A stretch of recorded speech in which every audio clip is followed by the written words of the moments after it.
Okay, here's my audience. And here's me. All right.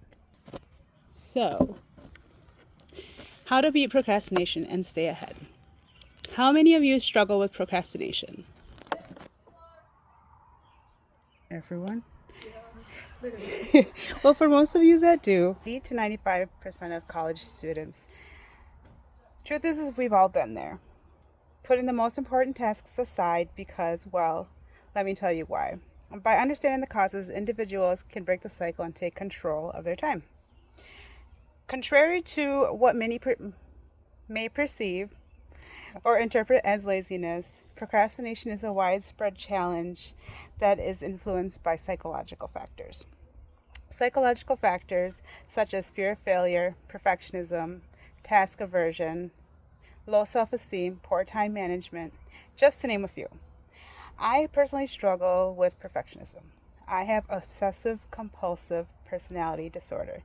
This prevents or delays task completion out of the stress that I will not complete it to perfection. Task aversion is another psychological factor that leads to procrastination because, let's be honest, some things are just plain unpleasant.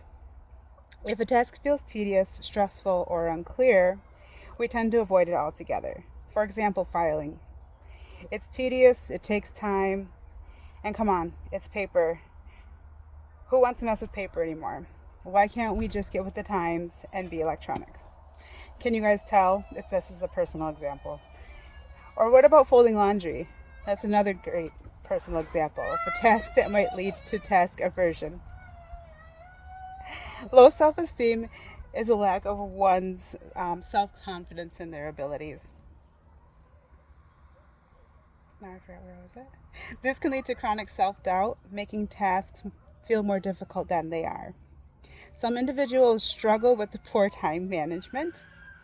I'm going to call myself out again because I too fall in this category. People with poor time management struggle to estimate on how long tasks will take or fail to break them down into manageable steps. That overwhelming feeling can lead to avoidance. Now that we know why we procrastinate, let's explore the effects of procrastination. Procrastination might feel harmless in the moment. I mean, what is this one thing really going to do in the long run? Well, it actually can add up and quietly chip away at your well-being, your goals, and your health. The most common effects are decreased efficiency, missed opportunities, and a heightened stress. Putting things off can lead to a looming sense of dread, especially as deadlines approach. When someone isn't allowing themselves the appropriate time to complete a task, it leads to low performance or lower quality outcomes. And by having repeated delays in incomplete tasks or poor quality work, it could add up and damage a person's self-esteem by making them feel like they're not capable or disciplined, which then leads into the self-doubt. Missed opportunities happen when deadlines pass, chances vanish, or you're simply just not prepared when it counts.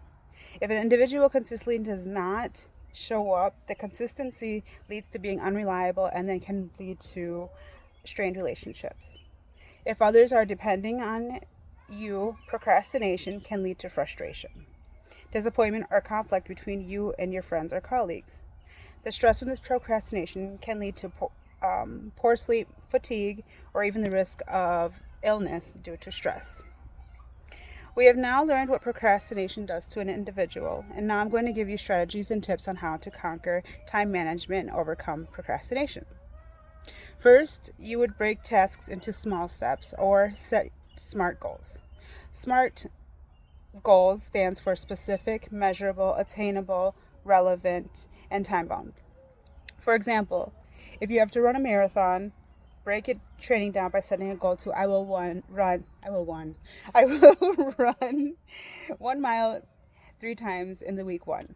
Another example is when you're referring to homework. Deadline is Monday, read 2 chapters. Tuesday, read another 2 chapters and watch recommended videos.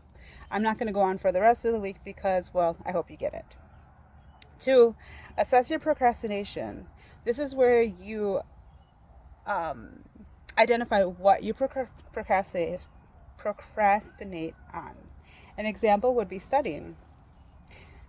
Next, you think about how do you do this? How do you procrastinate? Do you do this by having your phone near and then pick it up and doom scroll? I don't do that either. After you figure that out, next would be to figure out where and when. Are you at home with a billion distractions? Or is this in the morning where you're not fully awake or ready for the day? Or maybe the evening when your energy is drained and you're not at your full potential. Whatever it may be, this is the time to figure it out. Finally, you're at the why you procrastinate. Is it because you're nervous that your presentation won't be perfect or your message isn't clear enough? And you could do so much more. After you've assessed your procrastination, the third strategy would be to create an action plan.